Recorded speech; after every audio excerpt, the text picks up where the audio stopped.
Hello everyone, welcome to chemistry with Aryan Tiwari. तो इस video में हम लोग बात करने वाले हैं डाई नाइट्रोजन के गुण। ठीक है, तो जो कि एक इम्पॉर्टेंट टॉपिक है, इसको हम लोग बात करेंगे। थोड़ा राइटिंग देखिए इस पर बन नहीं पा रहा है, फिर भी कोशिश कर रहे हैं कि अच्छी राइटिंग हो जाए, और ये मेरी बेहतरीन राइटिंग है, तो आप इसे देख सकते हैं। तो चलिए यहाँ पे बात करते हैं। फिर भी राइटिंग से कोई वो नहीं है, हमें आपका कंसेप्ट क्लियर होना चाहिए। चलिए, तो यहाँ पे डाई नाइट्रोजन के गुण हमें पढ़ना। पहला जो है आपका, देखिए कह रहा है कि यह रंगहीन, गंधहीन, स्वादहीन गैस होती है। तो ये कैसा होता है? रंगहीन गैस होता है। जैसे मान लीजिए आप वायुमंडल में अगर देखें तो ऑक्सीजन होता है, नाइट्रोजन होता है, अक्रिय गैसें होती हैं। तो ना तो हमें नाइट्रोजन दिखता है, ना तो ऑक्सीजन दिखता है, ना तो अक्रिय गैसें दिखती हैं। तो इसका मतलब क्या है? ये सब क्या है? रंगहीन है। उसके बाद अगर मान लीजिए हम कहीं सांस भी ले रहे हैं, तो हो सकता है नाइट्रोजन भी सांस लें, तो उसका ना तो हमें गंध पता चलता है, ना स्वाद पता चलता है। तो यह रंगहीन, गंधहीन, स्वादहीन क्या होती है? ये गैस होती है। उसके बाद कह रहा है दूसरा पॉइंट, यह वायु से क्या होती है? हल्की होती है। यह वायु से हल्की गैस होती है। तो हल्की होगी या भारी होगी, इसको अगर हमें समझना है तो हमें थोड़ा सा इसका अणुभार देखना होगा। तो देखिए नाइट्रोजन का जो अणुभार होता है, तो नाइट्रोजन का परमाणु क्रमांक कितना होता है? 14 होता है। तो नाइट्रोजन का परमाणु भार कितना होता है? 14 होता है। इसकी संख्या कितनी है? 2। तो 14 दूनी कितनी हो जाएगी? 28। तो यहाँ पे अगर हम बात करें तो नाइट्रोजन का जो अणुभार आ रहा है वो 28 आ रहा है। ऑक्सीजन का देखिए, तो ऑक्सीजन का होता है आपका O2। तो इसमें ऑक्सीजन का परमाणु भार होता है 16, और 2 से गुणा करेंगे तो 16 दूनी 32 यानी 32 आ जाएगा। तो इसमें अगर देखिए तो 28 है, और इसका कितना है? 32 है। तो इसका मतलब क्या है? 28 हल्का होगा और 32 क्या होगा? भारी होगा। तो ऐसे समझ सकते हैं। तो ऑक्सीजन जो होता है वो भारी होता है, और नाइट्रोजन क्या होता है? हल्की गैस होती है। तो अगर किसी गैस को अगर समानतः आपको पता करना है कि कौन सी गैस भारी होगी, तो उसके अणुभार से आप तुलना कर सकते हैं। अगला ही है आपका थर्ड, कह रहा है ये अविषैली गैस होती है, यानी ये जहरीली नहीं होती है, नहीं तो अगर सांस लेते तो बहुत से लोग मर जाते। तो यह क्या होती है? अविषैली गैस होती है।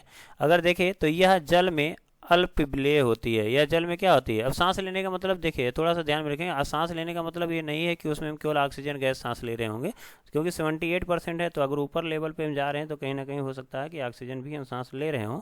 ठीक है, तो ये बात ध्यान में रखेंगे कि नाइट्रोजन जो है वो अविषैली गैस होती है। ठीक है, लेकिन जब भी सांस की बात आएगी तो हम खाली ऑक्सीजन को ही कंसीडर करते हैं, मानते हैं। ठीक है, अगला बात करते हैं। यहाँ पर कह रहा है यह जल में अल्प विलेय होता है। तो ये बात थोड़ा ध्यान में रखें। कैसे समझेंगे कि ये अल्प विलेय होगा या विलेय होगा? तो देखिए नाइट्रोजन अगर देखें तो नाइट्रोजन क्या होता है? ये त्रिकबंध बनाता है नाइट्रोजन। ठीक है, ये त्रिकबंध बनाता है, ऐसे होता है। तो हम कहेंगे इसका जो डायपोल मोमेंट है, यानी द्विध्रुव आघूर्ण होता है, उसका मान क्या है? 0 होगा। यानी हम कह सकते हैं इसमें प्लस माइनस तो होगा नहीं, तो द्विध्रुव आघूर्ण आएगा नहीं। तो द्विध्रुव आघूर्ण का मान 0 होने के कारण ये कह सकते हैं ये कैसा होता है? अध्रुवीय होता है। कैसा होता है? अध्रुवीय होता है। अगर वही जल की बात करें तो जल कैसा होता है? तो हम कहेंगे जल जो होता है वो ध्रुवीय होता है। क्यों? क्योंकि इलेक्ट्रॉन ऑक्सीजन खींचता है यहाँ से, यहाँ खींचता है। इसका डायपोल मोमेंट यानी द्विध्रुव आघूर्ण जो होता है ऊपर की ओर काम करता है। यानी द्विध्रुव आघूर्ण जो होता है वो mu is not equal to 0, यानी 0 नहीं होगा। यानी ये कैसा होगा? ध्रुवीय होता है। कैसा होता है? ध्रुवीय। अगर ये ध्रुवीय और अध्रुवीय आपको समझ में नहीं आ रहा तो आप कमेंट करेंगे, तो नेक्स्ट वीडियो मैं इसी पे बना दूंगा। चलिए यहाँ पे बात करते हैं। अब यहाँ पे समझ में आया। तो H2O क्या होता है? ध्रुवीय। बस इतना ध्यान में रखिए। नाइट्रोजन क्या होता है? अध्रुवीय होता है। तो ध्रुवीय ध्रुवीय को घोलता है, और अध्रुवीय अध्रुवीय को घोलता है। ठीक है, लेकिन यहाँ पर क्या है? अध्रुवीय है, और ये क्या है? ध्रुवीय है। तो ये इसको घोल नहीं पाएगा। जैसे मान ली क्या है? नेचर मिलना चाहिए, प्रकृति। जैसे आप दोस्ती उसी से कर सकते हैं जिससे आपकी उसकी प्रकृति या नेचर मिल रहा है, उसी से आप क्या करेंगे? दोस्ती करते हैं। तो ऐसा हाल यहाँ भी है कि अगर अध्रुवीय है तो अध्रुवीय विलायक में इसे ये घुलेगा। लेकिन यहाँ क्या है? जल ध्रुवीय है, इसलिए जल में आसानी से घुलता नहीं है, और ये जल में अल्प विलेय होता है। अगला पॉइंट देख समझते हैं। कह रहा है यह बंध वियोजन ऊर्जा का मान अधिक होने के कारण यह अक्रिय अवस्था में पाया अक्रिय होता है। कैसा होता है? अक्रिय होता है। तो नाइट्रोजन जानते हैं कौन सा बंध बनाता है? त्रिकबंध। तो यहाँ पर 3 इलेक्ट्रॉन इसके और 3 इलेक्ट्रॉन इसके। तो इस नाइट्रोजन का इलेक्ट्रॉन को क्या करता है? इसका नाभिक खींचता है, और इसके इलेक्ट्रॉन को क्या करता है? इस नाइट्रोजन का नाभिक खींचता है, जिसके कारण 3-3 इलेक्ट्रॉनों के आकर्षण होता है, जिसके कारण हम कह सकते हैं इसका बंध आसानी से नहीं टूटता है। यानी हम कहेंगे इसका बंध मजबूत होता है, और बंध वियोजन ऊर्जा का मान अधिक होगा। बंध देखो नाम है बंध वियोजन ऊर्जा, यानी बंध को वियोजन में तोड़ने के लिए जो ऊर्जा का मान होगा उसका मान अधिक होगा। इसके कारण क्या होगा, रूम टेम्परेचर पर या कह सकते हैं समान ताप पर उतनी एनर्जी नहीं होती है कि इसका त्रिपल बंध टूट जाए, इसीलिए नाइट्रोजन कह सकते हैं मुक्त अवस्था में पाया जाता है वायुमंडल में गैस के रूप में। अब कह रहा है कि यहाँ पर देखिए -77.2 केल्विन ताप से नीचे पर यह क्या होता है, द्रव में बदल जाता है। तो नाइट्रोजन जो गैस है वो द्रव में कब बदलेगा, जब टेम्परेचर -77.2 केल्विन, ये थोड़ा सा माइनस केल्विन में है ना, तो इसको अगर हम डिग्री सेल्सियस में बदलते हैं तो -195, ठीक है, 195.8 के आसपास कुछ आ जाएगा, ठीक है। तो हम कहेंगे इतने पे जा डिग्री सेल्सियस पे जा करके क्या होगा, ये लगभग ठंडा होगा, यानी द्रव में ये बदलेगा, ठीक है। तो यानी -95 लिख कह सकते हैं, माइनस लगभग 200 के आसपास, ठीक है। अब अगला जो है ये था आपका कुछ इसके भौतिक गुण। अब बात करते हैं रासायनिक गुण को।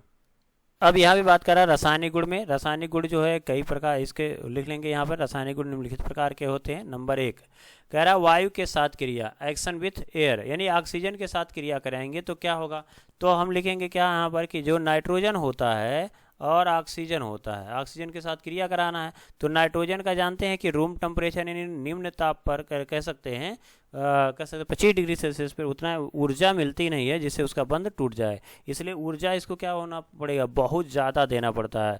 इसलिए हम इसका क्या करते हैं, विद्युत आर्क देते हैं। क्या होता है, विद्युत आर्क। अब विद्युत आर्क क्या होता है, जैसे आप देखे होंगे कि अगर जो तार है, दो तार है, उसमें विद्युत धारा बह रही हो, अगर दोनों को आप टच करा दें तो क्या हो जाएगा, जलने लगता है, धुआं देने लगता है, तो उसी को कहते हैं विद्युत आर्क। इस समय इस पर अगर विद्युत आर्क देते हैं तो इसका टेम्परेचर बहुत ज़्यादा होता है, लगभग हम कह सकते हैं कि 2000 केल्विन तक होता है। कितना, 2000 केल्विन तक होता है। तो हम कह सकते हैं ये गर्म करेंगे, या तो हम कह सकते हैं 2000 केल्विन तक गर्म करने पर, ठीक है। तो विद्युत आर्क जब उत्पन्न कराते हैं, ठीक है, तो नाइट्रोजन ऑक्सीजन क्रिया करके क्या बना लेता है, तो कहेंगे नाइट्रिक ऑक्साइड बना लेता है। अब यहाँ नाइट्रिक ऑक्साइड को बैलेंस करेंगे, नाइट्रोजन यहाँ पर 2 है, 2 हो जाएगा, ऑक्सीजन 2 है, 2 हो गया। लेकिन नाइट्रिक ऑक्साइड क्या होता है, बहुत ही ज़्यादा अस्थायी होता है, जिसकी वजह से ये तुरंत ऑक्सीजन से क्रिया करके क्या बना लेता है, तो कहेंगे NO2 बना लेता है। क्या बना लेगा, NO2 नाइट्रोजन डाइऑक्साइड। तो इसमें क्या लिखेंगे कि नाइट्रोजन को नाइट्रोजन तथा ऑक्सीजन, ठीक है, नाइट्रोजन तथा ऑक्सीजन को उच्च ताप पर क्रिया कराने पर नाइट्रिक ऑक्साइड बनता है, ठीक है। नाइट्रिक ऑक्साइड क्या होता है, अस्थायी होने के कारण इसे ऑक्सीजन से क्रिया कराने पर नाइट्रोजन डाइऑक्साइड प्राप्त हो जाता है। अब यहाँ पर एक और क्वेश्चन आता है ऑब्जेक्टिव में, या कोई SSC का, या बहुत से जो कॉमन क्वेश्चन होते हैं यहाँ से आते हैं। क्या कि देखो विद्युत आर्क जो कह सकते हैं कि अगर हम जैसे मान लीजिए बरसात के टाइम में क्या होता है, अगर बादल कड़क रहे हैं, यानी कह सकते हैं बिजली कड़क रही है, तो बिजली जो होती है, ठीक है, उसमें हम कह सकते हैं कि लगभग अरबों कह सकते हैं एम्पियर का क्या होता है, विद्युत धारा निकलता है, ठीक है, बहुत उच्च ताप होता है, ठीक है। 2000 क्या मतलब अरबों केल्विन का क्या होता है, ऊर्जा निकलता है वहाँ से कह सकते हैं। और इसके लिए क्या होता है, नाइट्रोजन को इतनी ऊर्जा मिल जाती है कि आसानी से क्या होता है, वायुमंडल में ही क्रिया कर लेता है और नाइट्रिक ऑक्साइड गैस बन जाता है, नाइट्रिक ऑक्साइड बन जाता है। तो अगर एक क्वेश्चन आता है कि वायुमंडल में विद्युत ताड़न यानी बिजली के कड़कने से कौन सी गैस बनती है, तो कहेंगे हम नाइट्रिक ऑक्साइड बनती है। कौन सी गैस, तो नाइट्रिक ऑक्साइड क्या होती है, बिजली के कड़कने से बनती है, और फिर वह ऑक्सीजन से वहीं पर क्रिया कर लेता है और नाइट्रोजन डाइऑक्साइड बनता है, जो जल के साथ क्रिया करके क्या करता है, नाइट्रिक एसिड बना लेता है और अम्लीय वर्षा होने की संभावना हो जाती है। चलिए, ये तो हमें ये समझ में आ गया पहला पॉइंट कि अगर हम क्या करते हैं, ऑक्सीजन के साथ क्रिया कराते हैं तो क्या होगा। दूसरा हेडिंग लिखेंगे आप कि हाइड्रोजन के साथ क्रिया, हाइड्रोजन के साथ क्रिया, ठीक है। तो हाइड्रोजन की अगर हम साथ क्रिया करा रहे हैं यानी एक्शन विथ हाइड्रोजन, तो क्या बनेगा उसको समझना है। तो देखिए, अगर हाइड्रोजन है और नाइट्रोजन है तो ये समानतः क्रिया करेंगे नहीं, तो इसके लिए हमें पढ़ना पड़ेगा एक नियम जिसको बोलते हैं हैबर विधि। तो इसमें क्या करते हैं हम, उच्च ताप पर यानी 500 डिग्री सेल्सियस ताप पर और 200 वायुमंडलीय दाब पर क्या करते हैं हम, यमों की उपस्थिति में क्रिया कराते हैं। आगे हम लोग इसके बारे में हाइबर विधि द्वारा पढ़ेंगे। इसको क्या बोलते हैं, हाइबर विधि द्वारा अमोनिया का निर्माण, हाइबर विधि द्वारा अमोनिया का निर्माण ये है। तो इसको हम लोग सेपरेटली पढ़ेंगे और इसका डायग्राम भी हमें समझना है। तो ये क्या हो जाएगा आपका, अमोनिया यानी NH3 का क्या जाता है, निर्माण हो जाता है, ठीक है। तो ये कह रहा है, तो हिडन डालेंगे। दूसरा हाइड्रोजन के साथ क्रिया, तो इसमें लिख सकते हैं उच्च ताप तथा उच्च दाब पर नाइट्रोजन हाइड्रोजन के साथ क्रिया करके अमोनिया का निर्माण करता है। ठीक है, जिसको बैलेंस कर लेंगे। देखिए नाइट्रोजन यहाँ पर 2 है तो यहाँ पर 1 है तो 2 हो जाएगा। हाइड्रोजन देखिए 3 दूनी 6 हो जाएगा तो यहाँ पर 3 बढ़ा देंगे, 3 दूनी 6 हो जाएगा। ठीक है, अगला बात करते हैं। तो यहाँ पे आ रहा धातुओं के साथ क्रिया, एक्शन विथ मेटल। तो अगर हम बात करें तो कि धातुओं के साथ किससे क्रिया करते हैं, तो जैसे कहेंगे उच्च धन विद्युतीय धातु, यानी उच्च धन विद्युतीय धातु मतलब जो जल्दी से धनायन बनाने की प्रवृत्ति रखते हैं, जैसे लिथियम हो गया, मैग्नीशियम हो गया, ठीक है, आदि जो होते हैं वे क्या होते हैं, नाइट्रोजन के वातावरण में जलकर धात्विक नाइट्राइड का क्या करते हैं, निर्माण करते हैं। क्या बनाते हैं, तो कहेंगे हम धात्विक नाइट्राइड का निर्माण करते हैं, नाइट्राइड का निर्माण करते हैं। ठीक है, तो उच्च क्या लिखेंगे इसमें, धातुओं के साथ क्रिया, हेडिंग लिख लेंगे। उसके बाद लिखेंगे उच्च धन विद्युतीय धातुएं जैसे लिथियम मैग्नीशियम आदि नाइट्रोजन के वातावरण में जलकर धात्विक नाइट्राइड बनाते हैं। अब जैसे लिथियम है, लिथियम को अगर हम क्या करते हैं, नाइट्रोजन के साथ क्रिया करा देते हैं तो क्या बनेगा, तो कहेंगे लिथियम नाइट्राइड। अब फार्मूला क्या होगा, देखो यहाँ पर अगर बात करें तो लिथियम जानते हो कि इसका परमाणु क्रमांक 3 होता है और 2 और 1, इसके बारीक कोश में कितने इलेक्ट्रॉन है, तो कहेंगे 1 इलेक्ट्रॉन है। और नाइट्रोजन का देखते हो परमाणु क्रमांक 7 है तो इसको लिखोगे तो 2 और 5 है, तो बारीक कोश में कितने इलेक्ट्रॉन, 5, तो 5 क्या करेगा, 3 इलेक्ट्रॉन ग्रहण करेगा तो 8 हो जाएगा। तो हम कहेंगे नाइट्रोजन पे क्या आएगा 3 माइनस, और लिथियम पे क्या है, तो कहेंगे लिथियम पर 1 प्लस है। क्यों, क्योंकि बारीक उसमें इलेक्ट्रॉन है, आसानी से त्यागेगा।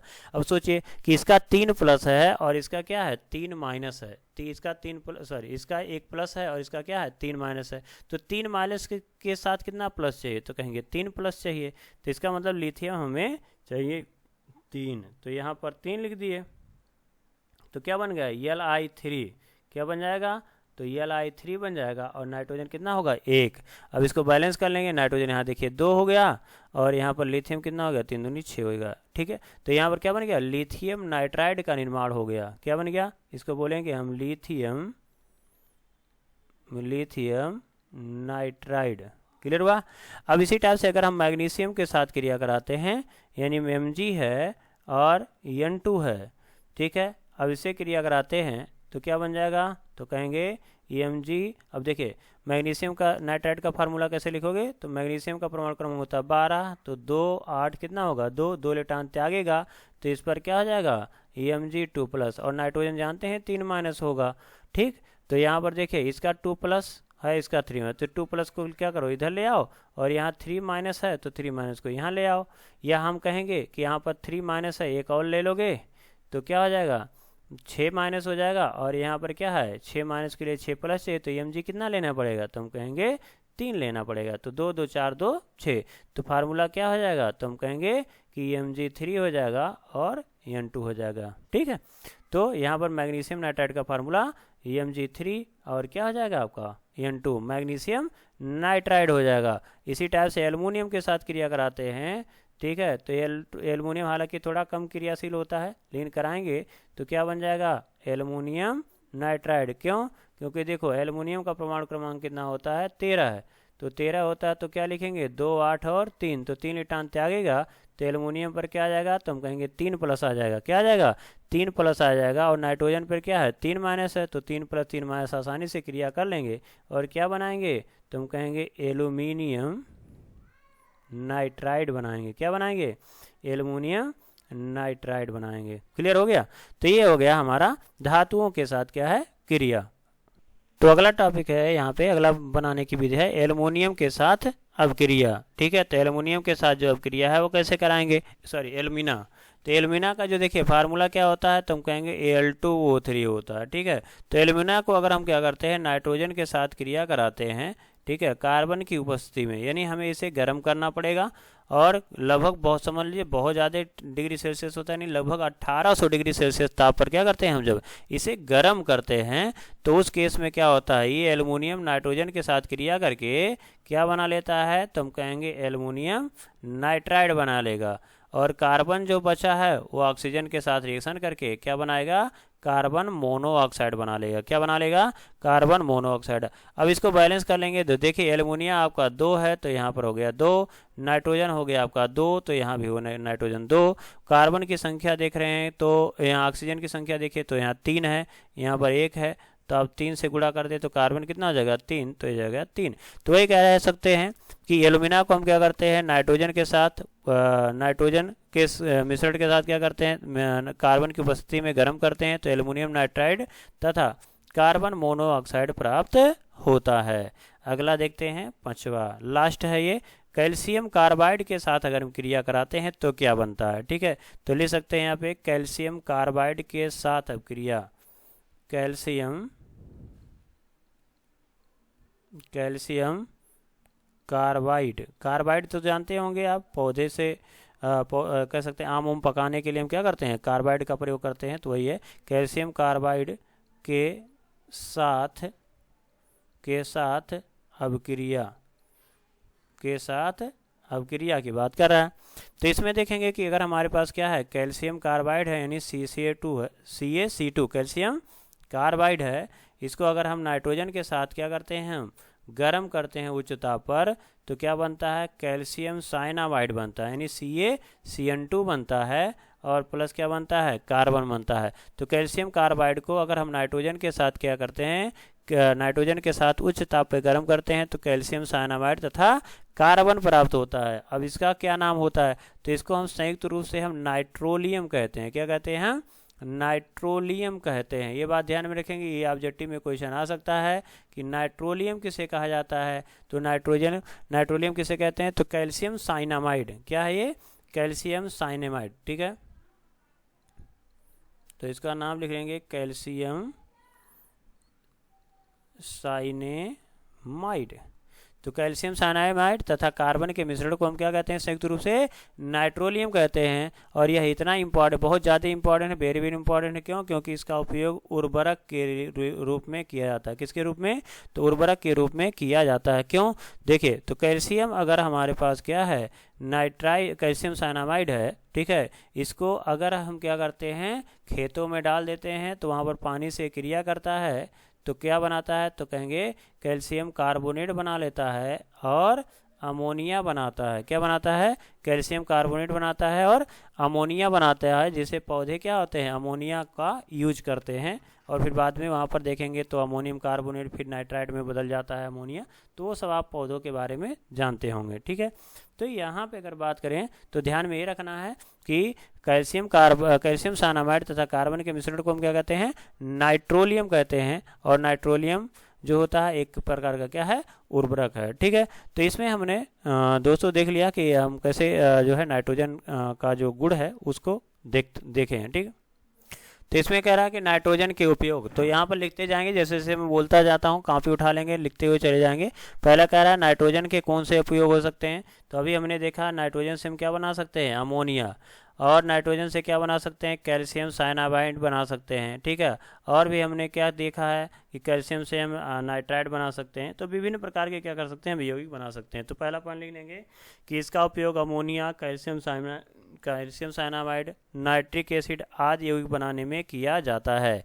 दूसरा लिखेंगे कि द्रव नाइट्रोजन जो है, यानी द्रव यानी लिक्विड जो नाइट्रोजन होता है, ठीक है, लिक्विड यानी द्रव जो नाइट्रोजन होता है उसका उपयोग शीतलक यानी ठंडा करने में किया जाता है। क्या करते हैं, ठंडा करने में करते हैं। जैसे क्यों? क्योंकि कह रहा है कि -195.8 डिग्री सेल्सियस पर ये द्रव अवस्था में लगभग बदलता है।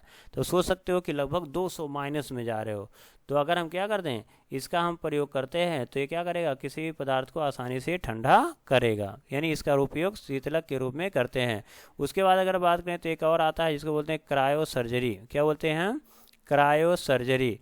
क्रायो सर्जरी क्या होता है, जैसे मान लीजिए किसी भी आदमी के या किसी को भी उंगली में क्या होता है, उंगली है मान लीजिए, ठीक है, तो उंगली में मान लीजिए क्या हो गया, आपका कोई कैंसर हो गया, किसी की भी उंगली में क्या हो गया, आपके कैंसर हो गया। ठीक है, तो क्या करते हैं, इसको ले जा करके नाइट्रोजन में क्या करेंगे, इसको ठंडा करेंगे। अब नाइट्रोजन में ठंडा करेंगे तो इतना इसको ठंडा कर देगा कि इसको कट कर, यानी ऐसे अगर हथौड़ी से मार दें तो ये आसानी से क्या हो जाएगा, अलग हो जाएगा, टूटकर तुरंत बिखर जाएगा। जैसे जैसे कांच की गोली होती है, पीट दीजिए बाहर निकल जाएगा, वैसे टूट जाएगा। तो इसी को बोलते हैं हम क्रायो सर्जरी। तो हम कह सकते हैं कि लिक्विड नाइट्रोजन यानी द्रव नाइट्रोजन का उपयोग क्या करते हैं हम, क्रायो सर्जरी में करते हैं। उसके बाद अगर देखा जाए तो आपको बताया गया कि नाइट्रोजन जो होता है वो अक्रिय अवस्था में होता है। क्यों? क्योंकि इसकी बंधन ऊर्जा का मान अधिक होता है, इसलिए इसका उपयोग अक्रिय वातावरण उत्पन्न करने में किया जाता है। ठीक है, अगला देखें तो इसका उपयोग जो होता है और थर्मामीटर यानी गैसीय थर्मामीटर यानी